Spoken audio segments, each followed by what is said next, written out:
24절 25절 같습니다. 이게 율법이 초등교사고 그때 당시 초대교회 당시 복음으로 올라가지 못하고 아직도 초등교사 아래 있는 그런 상태를 얘기합니다. 그렇다면 오늘날 복음이 본 지 2000년이 지난 오늘날 우리는 초등교사 아래 있지 않은가?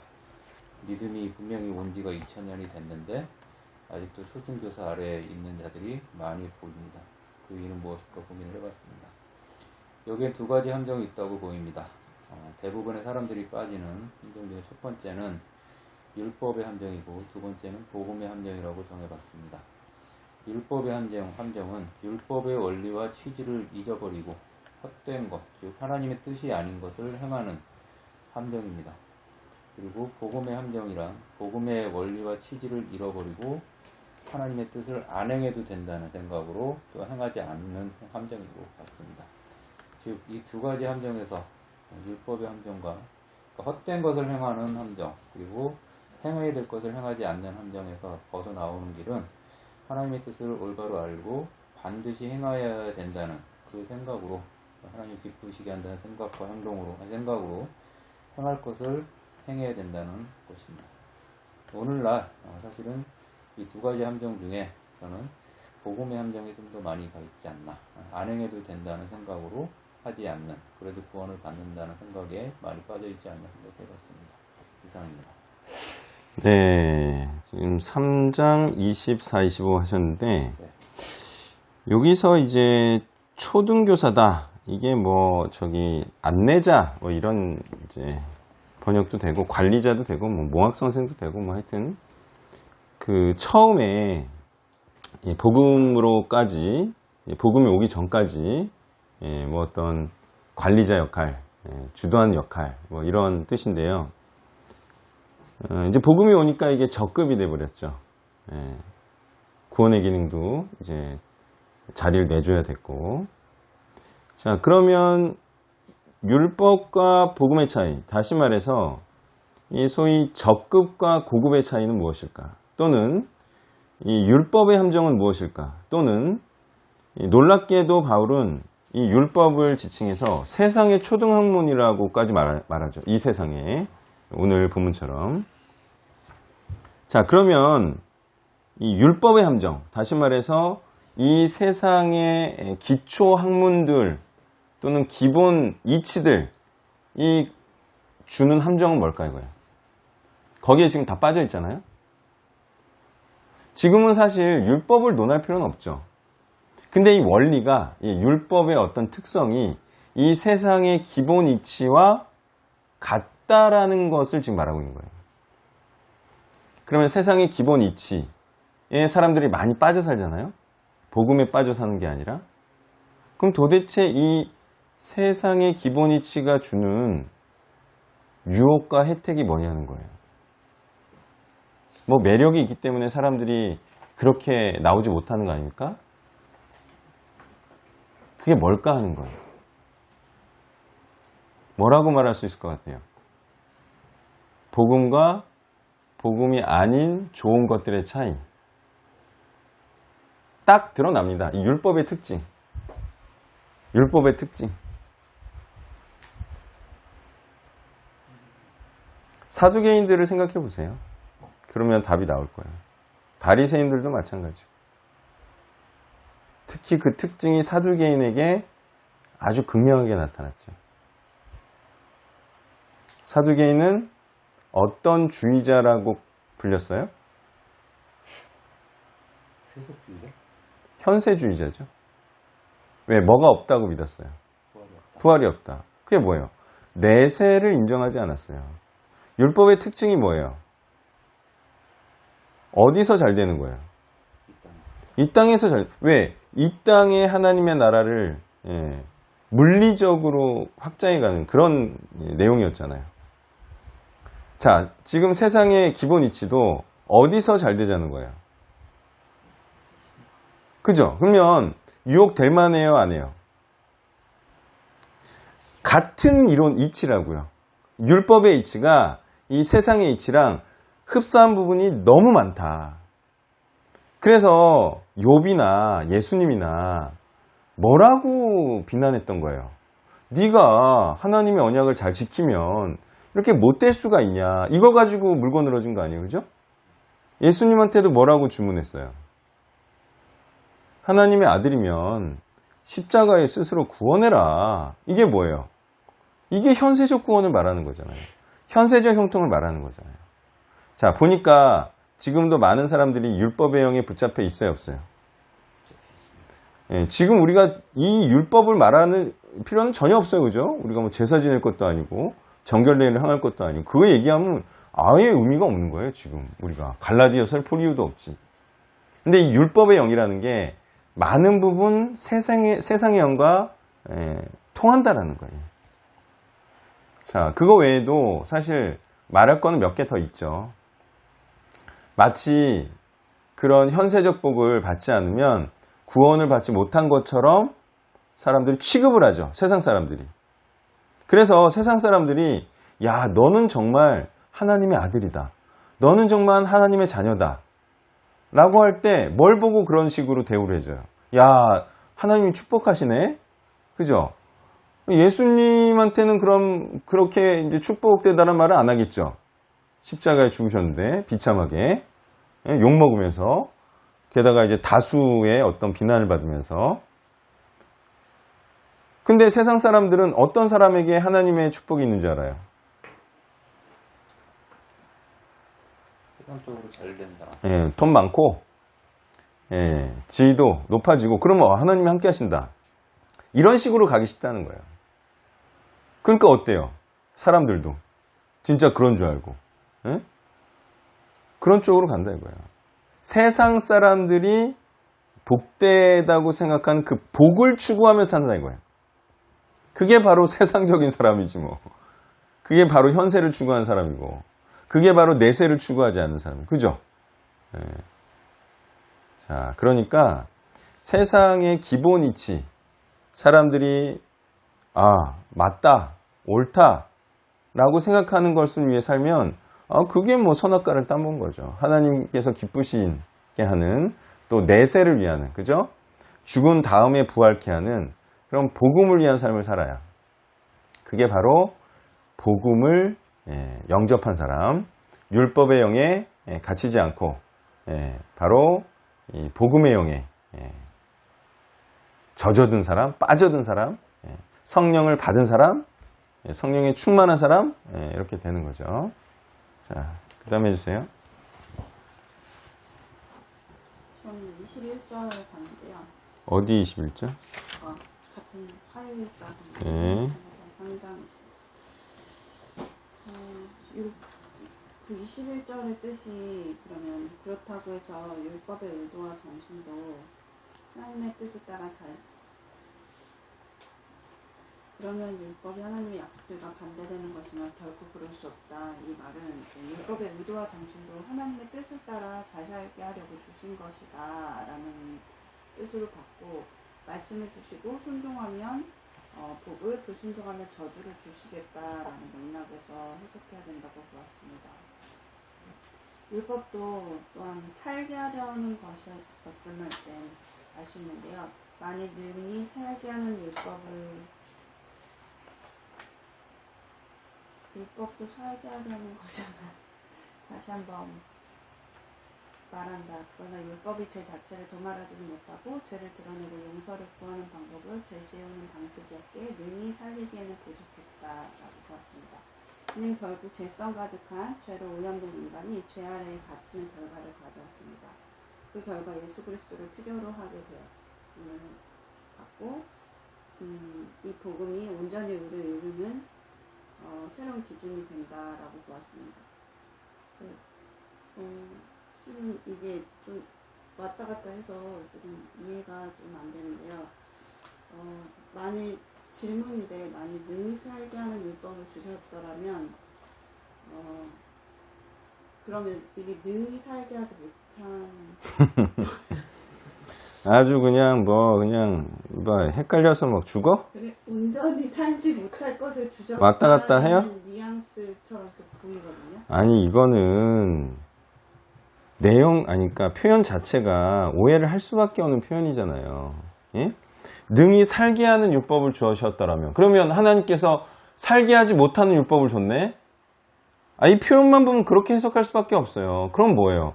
그럼 원어를 봐야지. 원어 표현은요, 능히 살리게 하는입니다.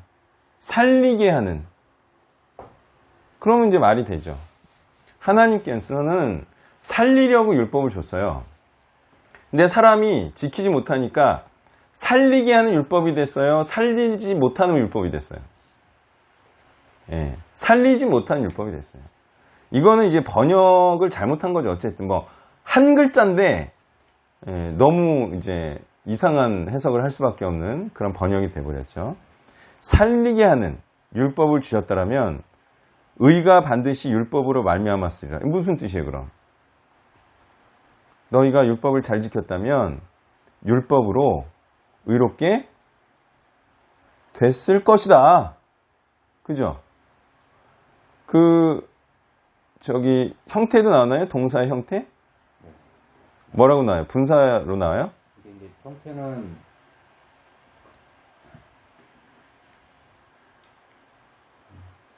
형태는 동부정사, 이제 동사 부정사인데요. 예. 이 과거형이고 능동태예요. 능동태인데. 능동태네요. 예. 근데 이게 수동이 아니라 능동태지만 이 조포에오 자체가 살린다는 뜻입니다. 그러니까, 그렇죠. 예.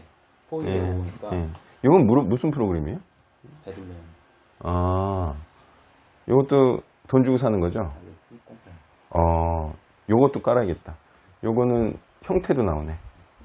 이게 어디 다른 종교에서 만든 겁니다. 예, 재치를 안 지키기 위해서 만들었지만 사용은 저희가 잘. 뭐 어차피 원어만 잘 해주면 돼요. 생명을 준다는 뜻입니다. 그렇죠. 예. 그러니까 공부를 열심히 하세요. 예? 예. 자, 그 다음에 해주세요. 저는 화요일 27절을 봤습니다. 누구든지 그리스도 합하기 위해 세례를 받은 자는 그리스도로부터 왔다. 그래서 세례라는 말을 쓰고 있는데 이 세례도 이제 목적을 분명히 가지고 있다라는 좀 봤습니다. 그래서 세례는 그리스도와 합하기 위한 것이고 그리스도를 얻기 위해서 받는 것이다라고 하는데, 과거 이스라엘 백성들도 이제 율법의 행위 자체만 이제 기계적으로 단순하게 매몰되었던 바가 있습니다. 그래서 믿음이 없는 율법 순종, 헌신과 지식 없는 율법 순종을 했는데, 마찬가지로 세례 또한 그리스도와 연합하고 그리스도와 하나 되고자 하는 의도와 마음 없이 그냥 행위에 제서는 안 된다, 이렇게 좀 보았습니다. 그래서 골로새서 2장 11절 12절을 봤는데, 이 세례가 이 육의 몸을 벗는 것이요, 할례를 받았으니 곧 육의 몸을 벗는 것이요 그리스도의 할례니라. 너희가 세례로 그리스도와 함께 장사되고 또 죽은 자들 가운데서 그를 일으키신 하나님의 역사를 믿음으로 말미암아 그 안에서 함께 일으키심을 받았느니라. 그래서 세례를 그리스도의 할례라고도 표현하는데, 여기에서도 보면 바울이 세례와 이 할례를 같은 연장선에서 육의 몸을 벗는 것, 이렇게 이제 이야기를 하고 있는 것입니다. 그래서 이 할례도 이 세례도 이전의 삶을 죽고 새로운 삶으로 변화하는 과정에서 이루어지는 것이라는 것입니다. 그래서 할례나 세례나 모두 새로운 삶의 변화와 결단 없이는 아무리 해도 무의미하다. 그래서 오늘날 우리는 거듭난 삶, 진짜 변화되고 새로운 행함의 삶을 결단하는 가운데 세례를 받아야 하는 것이고, 그 목적은 그리스도와 연합해서 하나가 되는 것이다. 좀 봤습니다. 네, 여기서 이제 그리스도와 합한다라는 거는 이제 뭐 연합됨이지만 사실은 하나됨이죠, 하나됨. 뭐가 하나 된다는 거죠? 어떻게 하나 되는 거죠? 예수님하고? 그렇죠. 하나의 영으로 서로 통한다 이거죠. 그 영이라는 거는 이제 생각이고 자기의 주장이고 목적이고 내용이죠. 그런 게 일치한다 이거예요. 하나님과 예수 그리스도와. 그러면 하나님과 같은 영, 다시 말해 성령을, 세례가 성령이잖아요. 성령 세례. 성령 세례를 받으면 하나님과 같은 생각, 같은 뜻, 같은 마음으로 행하는 자가 된다. 세례를 받는다는 것은 그런 뜻이죠. 그러면 세례가 보통 한 번의 죽음, 그죠? 홍해를 건너는 침수. 그건 또 무슨 뜻이에요, 그럼? 아니, 세례만 받으면 되는 거 아니에요? 성령 세례만? 그 전에 뭐가 필요한가요? 뭐가 죽어야 돼요? 이전에 나 옛 자아죠. 그걸 뭐라고 부르냐면 귀신이라고 부르죠. 귀신이 떠나가고 성령이 들어와야 돼. 근데 이제 성령이 밀어내면서 귀신을 쫓아내고 그 귀신이 바로 예전에 돈이나 출세나 명예나 가족과의 단란한 행복이나 이런 것들을 추구했던 그 자아가 완전히 죽고 없어지고 거룩한 영, 다시 말해 복음화의 영, 그 영이 자신을 주장하게 될 때 그때 그는 어떤 자이다? 그리스도로 옷 입은 자이다. 그러면 그리스도로 옷 입은 자는 어떤 자예요? 무엇 어떻게 표현하면 되겠어요? 그리스도로 옷 입은 자는 어떤 자이다? 그리스도와 같이 행하는 자이다. 또는 그리스도와 같은 신분을 가진 자이다.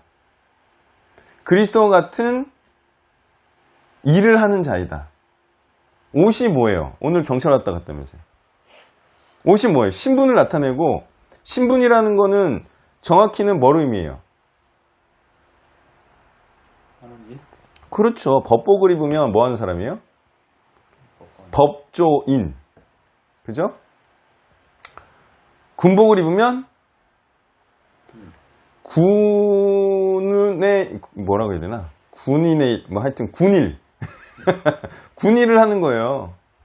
예. 앞치마를 둘렀으면 그거는 주방일. 아니 이거 옷 입고 있잖아요. 그 옷과 다른 일을 하나? 그죠? 신분을 나타내는데 그 신분이라는 건 하는 일을 의미해요. 여러분 그 소위 세상에서 부러워하는 직업들이 있잖아요. 절대 하지 말아야 되는 의사, 판사, 검사 절대 하지 말라 그랬죠. 이 사람들이 흰 가운만 입고 의사 일을 안 해봐요. 그러면 의미가 있어요, 없어요? 옷을 입은 게 아무 의미가 없지, 아무 의미가. 예. 그러니까 그 옷은요 하는 일을 의미해요. 하는 일. 그리스도의 옷을 입었다, 세례를 받았다. 예, 그러면 그리스도 일을 하는 거예요. 자, 이제 또 발표하시죠. 자, 갈라디아서 3장 10절부터 4장 11절까지입니다. 그 전거 하셔도 되고요.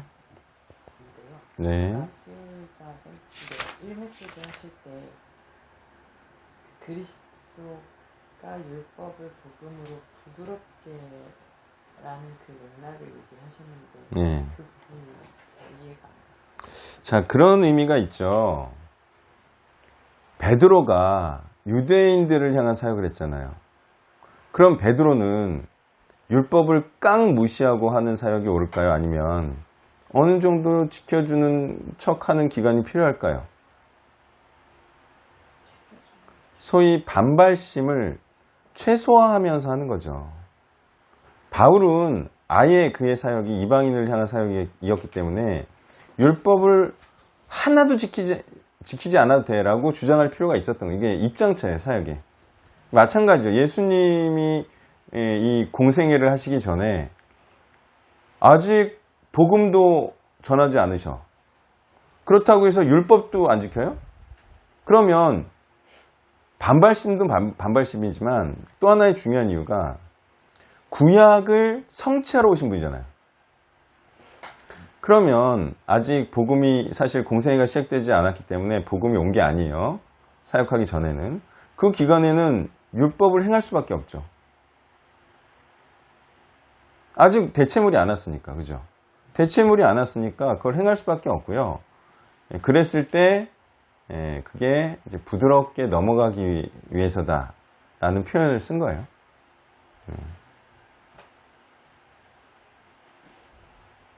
자, 또 보겠습니다. 이 말은 만일 능히 살리게 하는 율법을 주셨더라면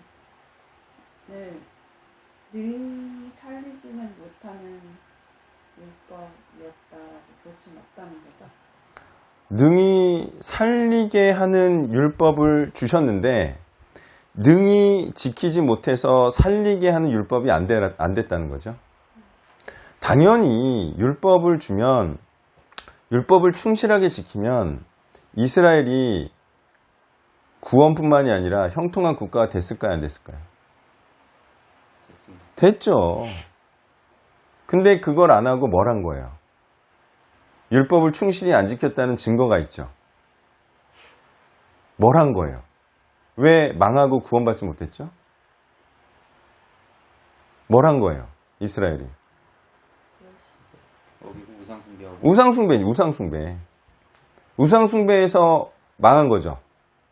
식민지 되고. 지켰더라면, 아니, 구약이 계속 나오죠. 아, 지켰더라면 내가 너희를 강하게 하고, 뭐, 굳세게 하고, 영원한 나라가 되게 하고, 그죠? 다윗의 나라가 영원하고. 근데 다윗의 후손들이 우상숭배를 했잖아요. 그래서 망한 거지. 그게 율법을 안 지키고 우상숭배를 했다 이거죠. 네, 또 보겠습니다. 그 관련해서 정리한 거가 있는데요. 결국 율법에 주어진, 아브라함에게 주어진 언약의 그 당사자가 아브라함이고 그 시기적인 특성이 있다는 것인데, 율법도 그 당시의 시기적인 그 하나님과 그 백성 간의 상황과 특성이 있다는 것을 좀 봤습니다. 그 당시에는 노예였던 그 수많은 사람들이 같은 정신과 마음을 갖고 일관되게 움직이고 행해야 되는 그런 나라를 이루어야 하는 상황이었습니다. 뭐 광야에서 수백만 명이 텐트를 치고 계속 살아가야 되는 상황이기도 했고요. 구약의 이스라엘을 건국하기 위한 법이 율법이라고 보이는 것이죠. 국가의 3요소 중에 주권이 있는 것처럼. 그래서 그런 나라로서의 체계와 질서를 잡기 위한 것도 있고, 또 육적인 혈통과 하나님의 백성으로서의 정통성을 강력하게 갖고 강한 어떤 민족성을 갖고 나라를 이룬 다음에 다른 나라로의 확장을 이루고자 하시는 하나님의 목적이 있다는 것이고, 하지만 그것이 잘 이루어지지 않았다는 것은 어떤 율법의 부족함보다는 사람들의 부족함, 그러니까 하나님 손이 짧아서가 아니라 사람들의 죄 때문에 그렇게 됐다는 것이고, 그리하여 결국 다른 것이 필요하다는 상황에서 이제 새로 온 것이 그리스도시고 복음이라는 거죠. 결국은 자발적이지 않고 형식적으로 그냥 외형적으로 지키려고 했던 그것을 고치기는 어려우셨기 때문에 적극적이고 실질적이고 순수하고 열정적으로 하나님의 뜻을 행하게 하는 복음이 저에게 주어졌다고 생각을 했습니다. 네, 그 율법이라는 언약이 많은 부분 상황과 연결되어 있다 이거예요. 시대적 상황, 또 언약 공동체의 규모, 그런 거와 관계가 있다 이거예요. 뭐 율법이 사실은 그 광야 시대에는 뭐 6월절날 예루살렘에 올라오라 없었죠. 예루살렘이 그때 뭐 아직 차지를 못했으니까. 이게 변하죠. 시대의 상황 또는 공동체의 상황에 따라서. 그러니까 이게 어떻게 보면은 이제 그 율법을 안 지켜서도 있지만 율법을 너무 잘 지키면 당연히 어떤 규정은 바뀔 수밖에 없어요. 방금 말한 1년에 3번 예루살렘에 와서 제사를 드려라. 이게 아브라함에게 하신 언약처럼 이제 이스라엘이 다 지배했어. 세계를. 그러면 1년에 3번 못 오잖아. 어차피 변화되는 거야, 이런 거. 그러니까 이스라엘이라는 국가, 제도 아래서 그 정도의 어떤 규모에서는 이 아직 율법이라는 언약을 유지할 필요가 있었죠. 그리고 율법은 그냥 그거잖아요. 하나님의 뜻을 잊지 않게 하고 하나님 중심적으로 국가를 운영하기 위한 그런 내용들을 갖고 있잖아요. 뭐 도둑질하지 말라 이런 것도 그런 나라적인 개념이고, 그죠? 그런 그런 의미가 있고요. 자, 그래서 언약은 시대와 상황에 맞게 이렇게 변화돼 왔어요. 크게. 근데 어쨌든 타이밍도 딱 좋죠. 그리고 율법을 대체할 언약도 필요했고, 그리고 또 복음이 전 세계화 되면서 복음적인 체계, 복음이 갖고 있는 내용물로 바뀔 필요가 있었죠. 그래서 어쨌든 복음은 율법보다 더 고차원적인 어떤 내용을 갖고 있는데 너무 좋죠. 좋은 게 뭐예요? 복음이 율법보다 좋으면 어쨌든 구애되는 게 거의 없어졌잖아요. 예. 특히 제사가 그렇고 구애됨이 없어졌다. 그러면서 어떤 문화적인 부분도 많이 좀 사라졌고, 예. 그리고 또 이제 육적인 부분이 많이 없어졌죠. 어때요? 예. 육적인 부분이라 하면 이제 예전엔 칼 들고 죽여야 되는데 그거 안 해도 돼. 어때요? 훨씬 자유로워졌죠. 예. 또 뭐 음식 가리는 것도 그렇고, 그죠? 그런 것도 이제 없어졌고. 그러니까 복음이 이 복음의 시대에 딱 맞는, 뭐 이렇게 표현할 수 있는지 모르겠지만, 복음은 때가 돼서 정말 좋은, 전하기도 좋고 또 믿기도 좋은, 행하기도 좋은, 그죠? 그런 이제 언약으로 바뀌었다 이거예요. 자, 또 보겠습니다. 우리 본문에서 4절 5절 하는데 이게 좀 힘든 이야기가 좀 어려웠었는데, 일단은 예수님 하나님의 아들을 보내시고 여자의 몸에서 나오는 사람으로, 또 율법 아래에 있는 유대인으로 보내셨던 것과, 또 5절에 율법 아래에 있는 자들을 속량하시고 그들을 아들의 명분을 얻게 하는 것과 무슨 이 관계를 어떻게 명료하게 이해하고 설명해야 되나 고민했습니다. 이것은 사람의 몸으로 또 율법을 지켜야만 하는 그 사람으로 오셨던 예수님이 유대인들이 원래 지켜야 되는 율법을 지키지 못함으로 노예가 되고 죄와 사망의 노예가 됐던 그 상황에서 그들과 같은 사람이 되어서, 같은 입장이 되어서 그들이 지지 못하는 짐을 같이 지어주시고 그들과 함께 하심으로 그들의 잘못으로 된 결과를 뒤집으시려 한다라고 생각을 했습니다. 그 사람들이 혼자서는 그 죄짐에서 나오지 못할 것이기 때문에 그들을 구조하기 위해서 그리스도께서도 그들과 똑같은 입장이 되어서 오셨다는 거죠. 그러니까 그들이 지지 못할 죄짐을 지으시고 죄가 없으신 상태에서 죽기까지 순종하시는 그 모습을 통해서 사람들이 우리도 그리스도를 통해서 그리스도를 따라서 저렇게 살고 죽으면 하나님의 뜻대로 살 수 있는 것이구나, 구원을 얻을 수 있다는 것을 몸소 보여주시려는 것이 아닐까 묵상을 했습니다. 네, 이게 이제 이렇게 한번 질문을 해볼게요. 예수님께서 율법 아래에서 태어나셨나요? 복음 아래에서 태어나셨나요? 율법 아래에서 나셨다고. 그쵸? 아니, 복음이 없었잖아요. 예수님 태어날 때는. 그러니까 율법 아래에서 태어났는데, 또 이 말은 무슨 말이냐?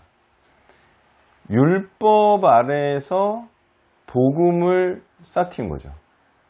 근데 사람들이요, 이런 걸 생각이나 했겠어요? 아니면 해내기나 했겠어요? 율법 아래에서 태어난 사람들은 그냥 율법을 행해야 되는 줄 알았던 거죠. 근데 예수님은 그렇게 안 하셨어요. 율법이 사람들을 율법을 행하게 하지 못하자, 그러니까 아주 기쁘게 율법을 행하게 하는 것이 되지 못하자 예수님은 창조를 해버렸어요. 뭐를? 복음을. 잉태를 해버렸다. 어때요? 율법 아래 태어났지만 사람이 복음이라는 걸 잉태할 수 있음을 보여주신 거죠. 그러니까 율법 아래 있는 사람들은 어떻게 생각했냐면, 그러니까 실패의식이라 그러나요? 패배의식. 우리는 어쩔 수 없다. 율법을 아무리 행해도 이스라엘은 구원받을 수 없고 하나님의 뜻은 이루어질 수 없다라고 생각을 하기 시작했다는 거예요. 이 표현을 율법 아래에 있다라고 표현한 거예요. 근데 예수님은 율법 아래에 태어났지만 복음을 잉태했다. 그 누구도 생각하지 못하고 그 누구도 행하지 못한 그 표현이겠죠? 자, 또 보겠습니다. 자, 3장 13절 14절 한번 볼게요. 자, 그리스도께서 우리를 위하여 저주를 받은 바 되사 율법의 저주에서 우리를 속량했다. 예수님은 저주를 받으심으로 율법에서 복음으로 옮겨 타게 했다 이거예요. 다시 말해 복음을 보여주시고 복음으로 인도하기에 예수님은 저주받은 자와 같이 되었다. 그래서 예수님이 복음을 창안내 내시고 사람들이 복음으로 이제 아브라함의 이 언약을 이루어가는 그런 자들이 되었다.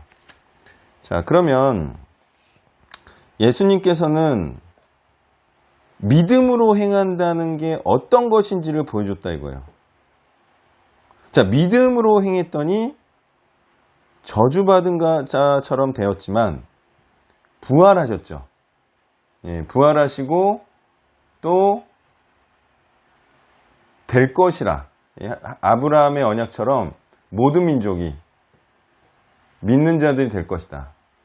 라는 비전을 주시고 승천하시니까 사람들이 예수님처럼 행하는 자들이 되었더라.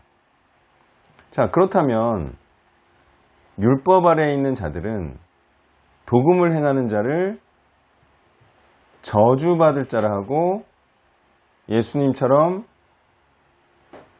비난하고 예수님이 받았던 비난처럼 비난을 하고 저주받은 자처럼 살아야 그래야 사람들을 복음으로 인도할 수 있다 이거예요.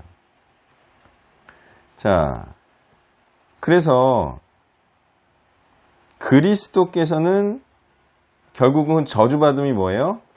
피값을 치렀다. 그래서 속량했다죠. 예. 값을 주고 생명값을 주고 사람들에게 복음을 선물했다. 왜? 율법의 영에 속한 자들은 복음을 싫어하니까. 율법의 영에 속한 자들은 복음이 자기를 죽이려는 자니까. 실제로 그런가요? 복음의 영은 율법의 영을 죽이려 하나요? 그쵸? 그러니까 공격하는 거죠. 아니, 율법의 영에 속한 사람은 율법이 진리인 줄 안다고요. 그렇지만 율법은 왔다 가는 언약이었어요. 그죠? 그리고 지금도 이 율법의 영, 세속의 영에 속한 자들은 진짜 복음, 그리스도처럼 이 땅에서 고난을 받게 하는 이 진짜 복음을 전하면 죽이려고 해요. 그러니까 다른 말로 하면 세상 사람들이 죽이려고 하는 복음이 아니면 복음이 아닌 거죠. 세상 사람들도 좋아하는 복음은 그거는 율법이에요, 율법. 그래서 가만히 보면요, 기복 신앙 좋아하는 사람들이 구약을 그렇게 좋아하죠. 세상에서 잘 되는 거니까. 자, 어쨌든 이 그리스도께서 우리를 위하여 저주를 받은 바 되사 율법의 저주에서 우리를 속량하였다. 그거는 율법의 영을 이제 몰아내시기 위해서 율법의 영에 속한 자들에게 이제 공격과 비난과 죽임을 당하셨다. 자, 그렇습니다. 자, 율법의 영에 대해서 조금 더 말하면요. 소위 율법이란 영은 진짜 율법을 충실히 지키는 영을 지칭하지 않죠. 여기서 말하는 거는 율법을 충실하게 충성되게 지키지 않는 거를 말하는 거예요. 여기서 말할 때 율법이라고 하는 거는. 자, 그러면 율법의 영에 속한 자들은 어떤 특징을 보인다는 거예요? 아까 말했듯이 율법을 충실하게 행하지 않는 자들은 율법을 어떻게 행했다는 거죠? 외적으로. 아까 형식적이라고 말했죠. 네. 또 어떻게 표현할 수 있을까요? 억지로. 억지로. 그죠? 뭐 하는 척 어느 정도. 네. 또 뭐 대충 뭐 이렇게 되고 어쨌든 막 지키고 싶어서 지키는 건 아니에요. 그게 율법의 영이죠. 그래서 제가 뭐라 그랬어요? 누가? 신학교 면접 볼 때 뭐라 그랬어요? 뭐라 그랬다 그랬어요? 왜 신학교 왜 들어올라 그러냐? 뭐라고 답했다 그랬어요? 해야 할 것 같아요. 아니 어쩔 수 없어서 달리 뭐 어쩔 수가 없어서 다른 뭐 방법이 없어서 해야 할 것 같아서 그랬다 그랬죠. 어때요? 정확히 율법의 영이죠. 자, 또 오늘 뭐 존 파이퍼 목사님 유튜브를 보니까 제목이 뭐냐면 11조를 꼭 내야 합니까? 이거야. 그러면 그렇게 생각한다는 것 자체가 뭐예요? 그것도 율법의 영이지. 하고 싶지 않은데 꼭 내야 되냐 이거예요. 그것도 율법의 영이죠. 아, 내고 싶어야지 막. 11조가 아니라 응? 모든 것을. 그게 복음의 영이죠. 그러니까 지금도 율법의 영은 너무나도 강력하다. 제가 또 얼마 전에 말했듯이 한 100년 된 큰 교회도 성도들이 예배드리고 더 이상 교회에 있고 싶어 하지 않아. 어때요? 예배도 기쁘게 나오는 게 아니지. 교회를 막 나오고 싶어서 나오는 게 아니죠. 그것도 율법의 영이죠. 원해서 자기가. 아니 뭐 11조를 뭐 내야 되느냐 말아야 되느냐 아까운 마음이 들 것 같으면 그거는 복음의 영이 아니라니까요. 당연히 성령을 받은 자도 아니고 율법의 영은 이렇게 지금도 강력하게 지배하고 있다. 이제 좀 분간할 수 있겠죠? 어떤 사람이 아직 율법의 영에서 나오지 않은지 이제 알아야 돼요. 이제 자 이제 수모를 세겠습니다. 저 3장 15절 같습니다. 또 함부로 변경할 수 없는 것이 이제 서로 간의 약속이다라는 표현입니다. 그리고 하나님과 아브라함과의 언약은 현재도 유효했던 것이고 그 유효함 중에 율법이 끼어 있다라고 했습니다. 그러니까 언약은 하나님을 믿고 순종함으로 하나님의 축복을 받는다는 것이고 아브라함과의 언약, 수많은 자손과 하나님의 그 나라가 확장되는 것, 결국 그를 통해서 복의 통로가 되어 모든 나라와 민족에게로 그 하나님의 복이 전해질 것이다 라는 것이 그 아브라함의 언약이었습니다. 그리고 그것이 그 언약을 잘 지키고 행하게 하기 위해서 율법이 주어진 것인데 최초의 언약을 잊어버리고 어떤 모든 나라로의 그런 생육과 번성과 정복하고 다스리는 그런 언약을 잊어버리고 이스라엘 자기들끼리의 율법 수행만 남아버린 것입니다.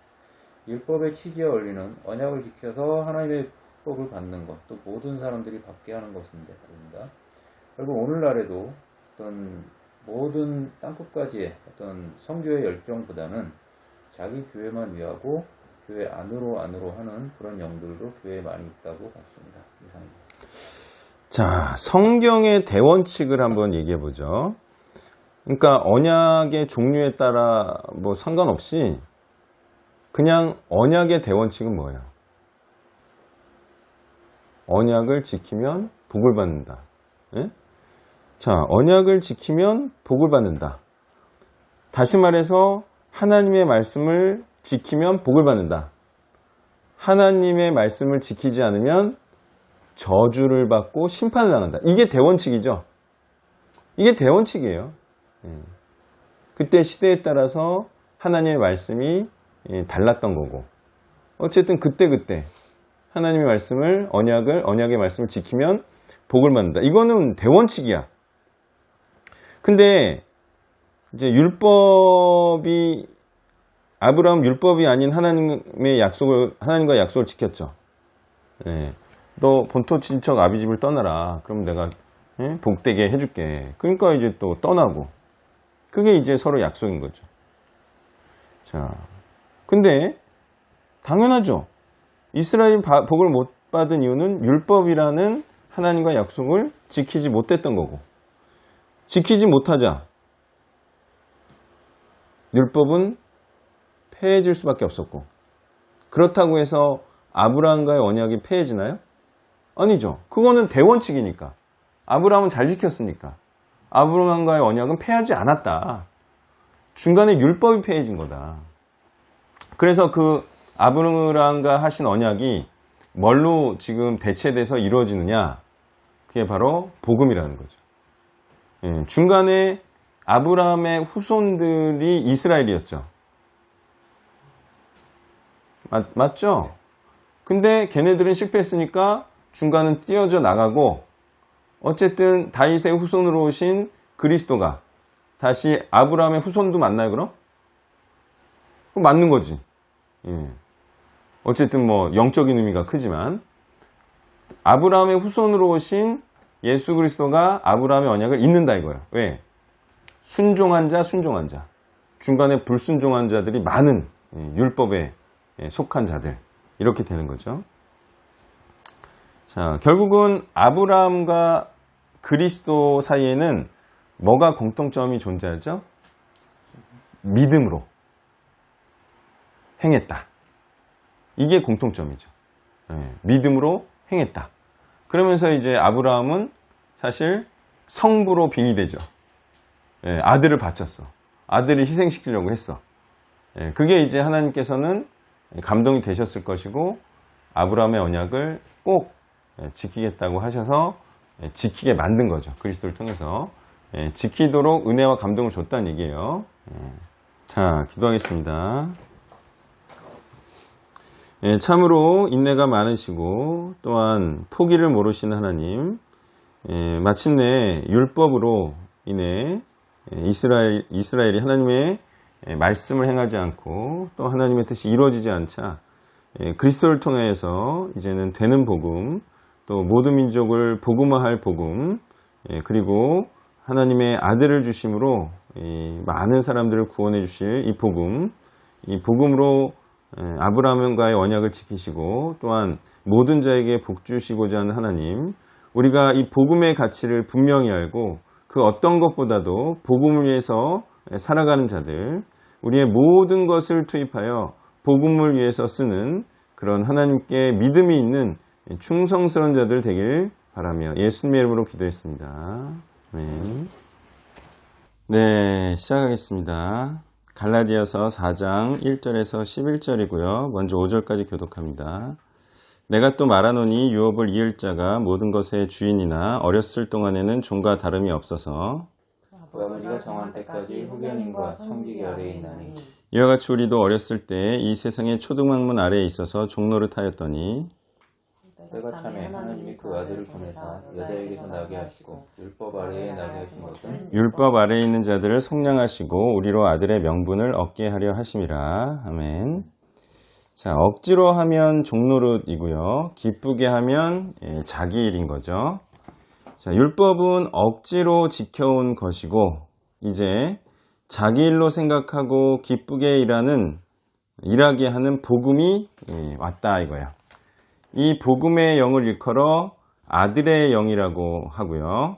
억지로 하는 일을 일컬어 종의 일이라고 하는 거죠. 자, 여기서 이제 이 세상의 기본 원리, 이 세상의 초등학문이라고 써져 있는데요. 이 세상의 기본 원리와 같은 것이 율법이었다라는 거죠. 그리고 누가 이 세상의 기본 이치를 기쁘게 행하던가요? 이 세상에 존재하는 아주 기본적인 이치 같은 것들이 있어요. 돈을 벌어야 되고 자식도 키워야 되고 대한민국의 부국강병을 위하면 이런 이제 세상적인 이치를 행하면 뭐가 남는가? 뭐가 남겠어요? 다 죽어서 헛되게 되는 거죠. 이제 죽을 둥 살 둥 이래도 죽어서 자신을 기쁘게 하지는 못하죠. 자, 이 세상에서 뭐 아무리 열심히 살면서 이 세상 일을 해봐요. 죽으면 다 헛되는 거예요. 자, 그런데 복음은 어떤가 하는 거예요. 복음은 지난 모든 죄가 사함을 받고 죽어서 영원한 영광을 받고 누리게 하는 것이기 때문에 복음의 가치를 아는 자들은 모두 복음에 기쁘게 헌신하는 거죠. 그 가치를 알아본 자는 모든 것을 팔아서 그 복음을 산다 이거예요.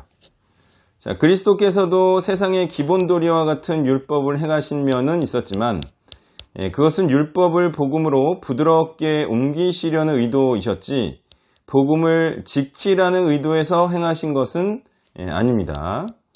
그랬다면 바리새인들에게 원수가 되지는 않으셨을 거예요.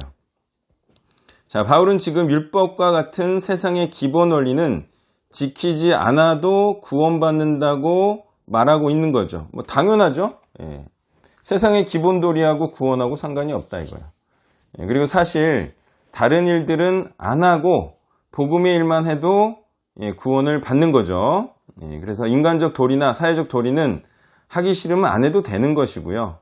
이런 것들을 의무적으로 행하려다가 복음을 위해 살지 못하는 자들이 제법 많음을 알 때 복음으로 자유케 됨이 세상적 도리와 이치를 거스려야지만 되는 것임을 알 수가 있어요.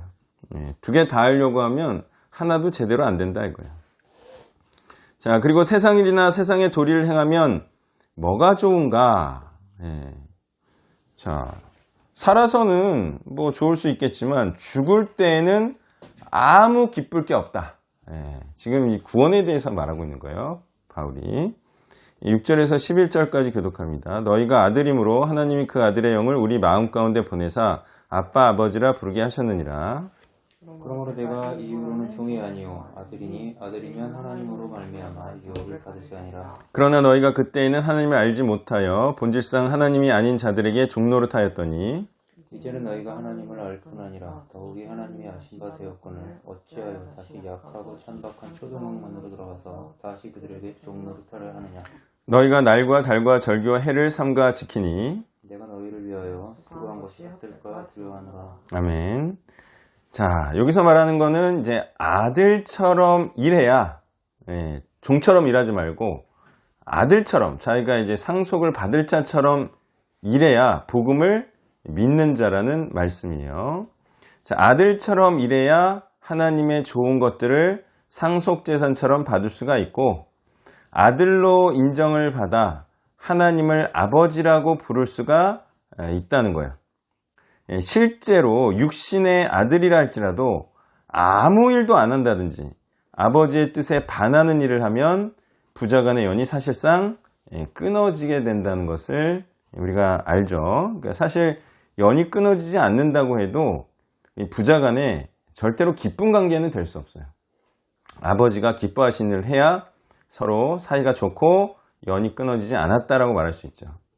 그래서 아버지를 기쁘게 하는 일을 해야지만 아들이 된다 이거예요. 자, 복음을 알고 받아들이기 전까지 갈라디아 교인들은 기쁘지 않게 세상 일을 행하며 살아가다가 복음을 만나 하나님을 알고 더욱이 하나님께서 인정하는 자들이 되었는데 왜 예전처럼 구원의 능력이 없는 세상 일과 같은 율법을 행하려는 것이냐 이거예요. 율법을 행해도 구원을 못 받은 게 이제 분명하잖아요. 그게 어쨌든 형식적으로 지킨 게 잘못이었지만 세상 일도 마찬가지죠.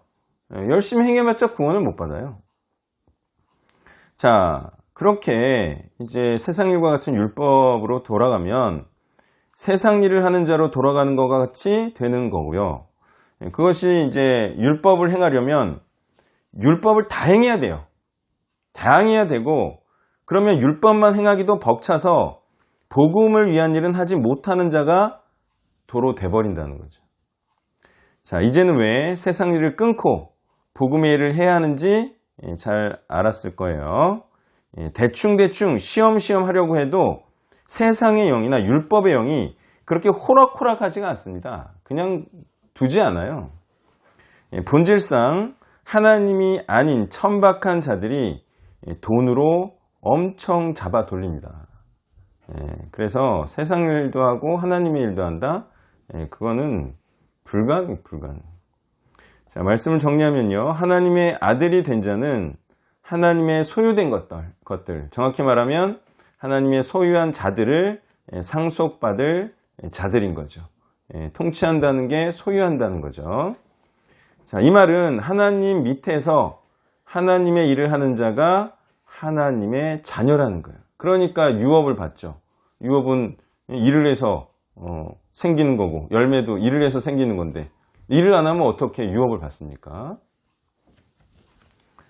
자, 그러면 바로 이 메시지 해주세요.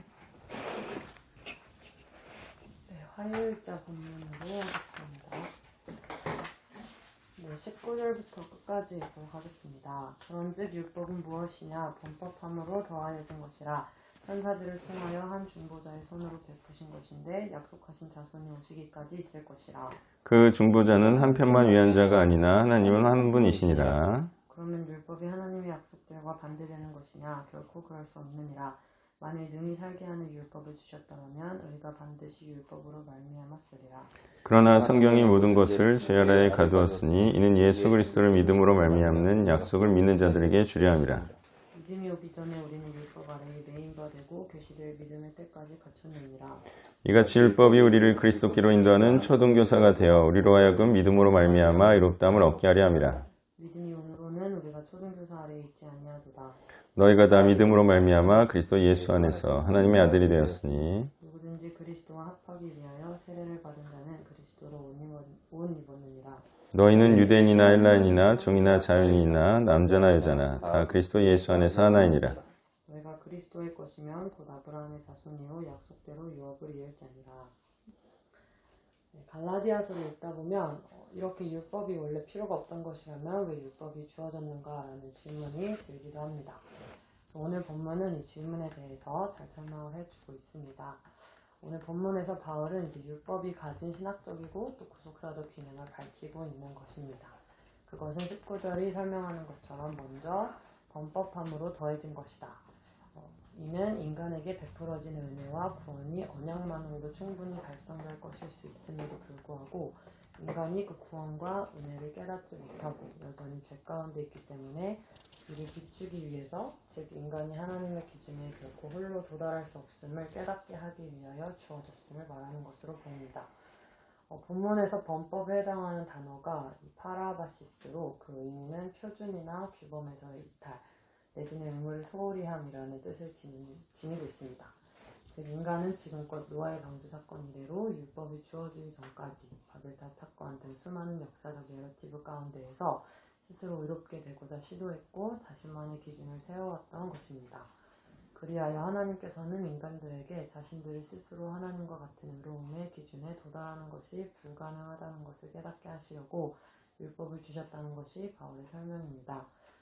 그러나 저는 여기에서 좀 의문이 들었습니다. 지금까지 제가 말했던 게 교회의 전통적 좀 이해 방식인데 저희가 구약 성경만 봐도 어차피 율법은 지킬 수 없다라고 말하는 부분은 사실 단 한 군데도 없기 때문입니다.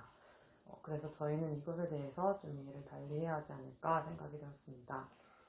율법은 본래 믿는 자에게 주어지는 것이었는데 왜냐하면 믿음이 있다는 것을 증명하기 위한 어떤 기준이 필요했던 것입니다. 그래서 이스라엘 백성은 애굽에서 나와 다른 민족과는 좀 다른 그들만의 행동 양식이 필요했습니다. 그래서 그들이 다른 자들과는 구별된다는 어떤 구별의식이 필요했던 것이죠.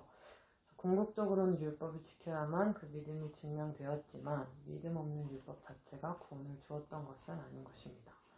그래서 본래도 믿는 백성에게 율법이 주어진 것이지 율법을 행하여 믿음이 주어진 것은 아니기 때문입니다.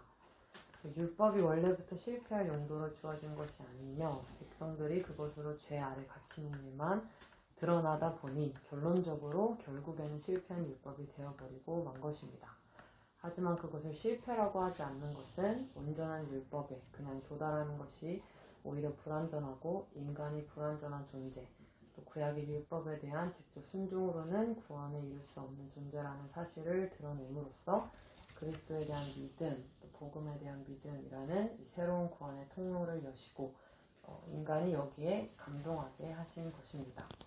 예수 그리스도가 오기까지 우리의 몽학 선생이 되어 주었다 이야기하는 이유도 결론적으로 복음으로 인도하는 역할을 한 것이라고 봐야 하는 것이죠. 즉 구약의 실패라는 이전 단계가 복음을 돋보이게 하는 역할을 했다는 것입니다.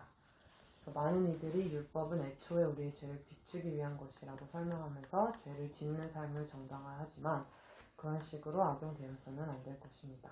그래서 구약이나 신약이나 둘 다 순종이 중요한데 구약은 결론적 실패인 율법에 대한 순종이고 신약은 복음에 대한 순종이라는 측면이 다른 것뿐입니다. 19절에서 20절은 복음을 주실 때 마치 율법처럼 인간의 손을 통해 준 것이 아니라 하나님께서 직접 주셨다는 것을 이야기하며 인간에 불과한 모세를 통해서 주어진 율법보다 하나님이신 그리스도를 통해 주어진 복음의 우월한 가치를 드러내고 있습니다. 우리가 착각하지 말아야 할 것은 구원은 율법으로 되는 게 아니다 라고 해서 그냥 믿는 것으로 된다고 생각해서도 안 될 것입니다. 율법적 행위, 유대 고유의 문화와 행동 양식을 함으로 구원을 얻는 것이 아니지 이제는 예수 그리스도를 믿는 믿음으로 그의 언약의 순종 행위는 반드시 동반해야 하며 아브라함의 자손이라면 아브라함처럼 순종하는 그 믿음의 행위가 반드시 동반되어야 하는 것입니다. 이제 아브라함의 자손으로 그 유업을 이룰 자들로 우리는 하나님의 모든 민족을 향한 그 언약 성취에 동참하고 동력을 해야 할 것입니다. 사실 다양한 학자들도 율법도 원래는 믿음 위에 주어진 것이고 은혜 위에 주어진 것이 율법이라고 이야기를 하고 있습니다.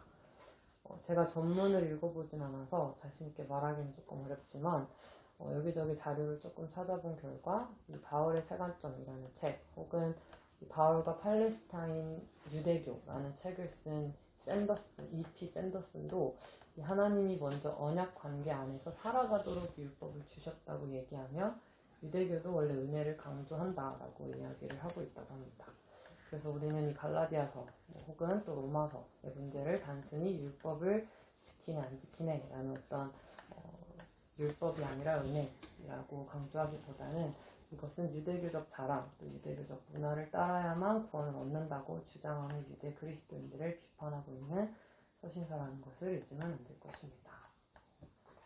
네. 자, 왜 율법이 주어졌는가부터 얘기를 하면요.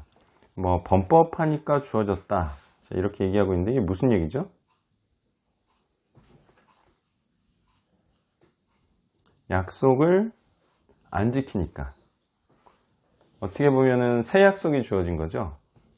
그 전의 약속은 뭐였어요? 율법을 주기 전의 약속. 아브라함의. 그렇죠. 약속이죠. 그러니까 그게 안 지켜질 것 같으니까 모세의 때 사람들이 광야에서 막 불순종하고 그러잖아요. 그러니까 새 언약이 주어지죠. 율법이라는. 그리고 나서 또 이게 안 될 것 같으니까 또 복음이라는 새 언약이 주어지죠. 그 말이에요, 그 말. 안 지키니까 자꾸 주어진다 이거예요. 자, 그러면 이 지금 언약 3개를 말했어요. 언약이 지금 3개인데 뭐가 다른 거예요? 다 같은 언약은 아니에요, 그죠? 뭐가 다른 거죠? 뭐가 다르다고 말하면 돼요? 언약의 내용이 다른 거죠. 아브라함의 언약에는 출애굽이 있어요, 없어요? 없습니다. 그럼 아브라함의 언약에는 뭐가 있어요? 후손 많이 줄게. 후손이 많아질 거야 하고 축복의 땅 줄게. 그죠? 그거 믿고 나아간 거죠. 그게 언약의 내용이에요. 그리고 율법은 영원한 나라 줄게. 그죠? 예. 그리고 엄청나게 큰 국가 만들어줄게 이런 거잖아요. 예. 그리고 그 내용 중에 출애굽 같은 게 있는 거고 홍해 이런 거 다 있죠. 가나안 들어간 거. 예. 그 이제 전에 주어졌으니까 그것도 약속으로 주어진 거고 또 율법으로 이룬 거고. 그렇지만 이제 율법이 그 정도 내용으로는 안 됐다. 그러니까 복음의 이 스토리가 어떻다는 거예요. 이건 이제 지키는 언약이 됐죠. 영원히 지킬. 스토리가 어떻다는 거죠? 아브라함의 언약보다는 모세 율법이 좀 더 세죠. 근데 하나님의 아들이 내려오셔서 죽으시고 부활하신 이 스토리는 어때요? 훨씬 따를만 하죠. 예. 그래서 이 언약이에요. 다 언약인데 내용물 때문에 다른 언약이다. 자, 그래서 어쨌든 복음은 안내자 역할만 하게 됐어요. 예, 복음의 기능은 원래 구원이었죠. 근데 구원을 못 시키니까, 사람의 불순종으로 구원을 못 시키니까 결과적으로 안내자 역할만 됐다. 이런 말이고, 뭐가 다르냐 했을 땐 스토리가 다르지만 사실은 그 세 개의 스토리, 세 개의 언약 다 목표는 하나입니다. 뭐예요? 다 뭐 하게 하는 거예요? 하나님을. 순종하게 하는 거. 원형을 하나님의 구원을 노래하고 찬양하고 감사하고 영광 돌리고. 아셨어요? 세 개 다 스토리의 목적이, 그죠? 모세가 이제 구원해내고, 하나님께서 모세를 통해서, 그리고 뭐 다윗 같은 사람들, 율법 시대에 살았던, 다 구원의 하나님을 노래하잖아요. 예.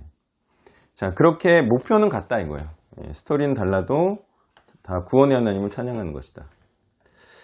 자, 그러면 율법은 지키기 불가능한 것일까라는 얘기를 해보죠. 보통 다들 그렇게 얘기를 하는데, 율법은 지키기가 불가능한 거였나요? 아니게요. 레위기 뭐 18장 이런 데 봤나요? 다 지키면 복을 줄게 이렇게 돼 있어요. 그러면 기본적으로 생각해 보세요. 일반적으로 말하는 대로 하나님께서 못 지킬 걸 줘. 못 지킬 거를 주고 그 다음에 다 지키면 복을 줄게 이렇게 말을 할까요? 도저히 아무도 그렇게 말하지 않습니다. 그럼 또 문제가 뭐예요? 이 율법 시대를 살았던 사람들은 다 마루타야. 그래요, 안 그래요? 그러면서 하나님은 또 구원 줄게라고 또 거짓말도 쳐. 이건 불가능한 가정이에요. 하나님께서 선하신 그리고 정확한 말로, 정직한 말로, 올바른 말로 율법을 다 지키면 너에게 복을 주고 형통하게 하겠다고 진짜 말씀하신 거예요. 절대로 그렇게 말할 수가 없습니다. 아니, 못 지킬 걸 아시고 그 율법을 다 행하게 했는데 그러면 뭐 너희들 어차피 지옥 갈 거다 하면서 그렇게 하나님께서 막 분노하시고 안 지킨다고 그럴까요? 절대 그럴 수 없어요. 그럼 쇼하신 거지. 그래서 그렇게는 생각을 할 수가 없고 도저히 할 수가 없고, 이거는 구원의 용도로, 여기도 나오죠. 의가 율법이 하나님의 약속들과 반대되는 것이냐 결코 그렇었다. 만일 능히 살게 하는 율법을 의가 반드시 율법으로 말미암았으리라. 율법을 행하면 의롭게 되는데 그걸 못 행해서 결국은 구원의 기능을 하지 못하고, 사람 때문이죠. 불순종한 율법이 구원의 기능을 하지 못하자, 사람에게 큰 은혜와 감동을 주지 못하자 율법은 구원을 시키지 못했고, 그것도 나라 개념이죠. 나라 개념. 그 중에서도 몇몇은 했죠. 율법을 또 온전히 행한 자도 있고. 자, 그래서 문제는 뭐였냐? 믿음 없이 행한 율법이 문제였다는 거예요. 믿음 없이 행한. 지금 이제 잘 말했듯이 뭐 샌더스 같은 경우도 구약 율법도 은혜와 믿음으로 지키는 것이에요. 그죠? 지켜야 했던 거예요. 근데 거기에 뭐가 없었던 거예요? 믿음으로 지키지 않았다는 거죠. 믿음으로. 자, 믿음으로는 하나님의 뜻에 충실하게, 그죠? 충실하게 지키지 않았죠. 그럼 어떻게 지킨 거예요? 이스라엘 사람들이 율법을 그럼 믿음으로 지키지 않고 소위 진심으로, 온 마음을 다해,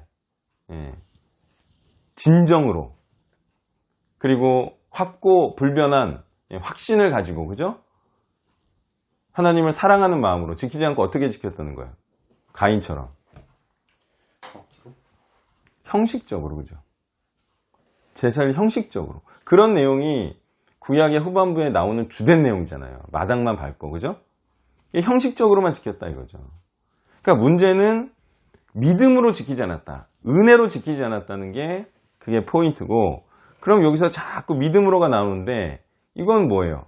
율법을 믿음으로 지키라는 얘기는 도저히 아닐 거고, 복음은 이 믿음으로 지키는, 개하는, 그죠? 율법은 믿음으로 지키게 하지 못하고 복음은 믿음으로 지키게 한다. 그런 뜻이죠. 그런 뜻. 그래서 복음은 당연히 생략된 거고, 복음을 믿음으로라는데 지금 율법하고 복음의 관계를 말하고 있는데 굳이 복음을 안 쓴 건 너무나 당연해요. 후세대에 여기다가 이 믿음으로의 복음을 믿음으로라고 생각을 안 할 줄은 상상도 못하죠. 아니 갈라디아서 자체가 율법과 복음의 관계를 말하고 있는데 앞에는 행위고 뒤에는 믿음이고 이렇게 생각할 줄은 꿈에도 몰랐지 바울이. 앞에는 율법의 행위고 뒤에는 복음을 믿음으로잖아요. 그래서 구약을 율법을 믿음으로 행하지 않은 게 자발적으로 정말 행하고 싶어서 행하지 않은 게 이제 율법이 행하지 못했다, 구원하지 못했다라는 거고요. 복음은 은혜와 믿음으로 지키게 하는 것이 되었다. 자, 이런 얘기를 하고 있죠.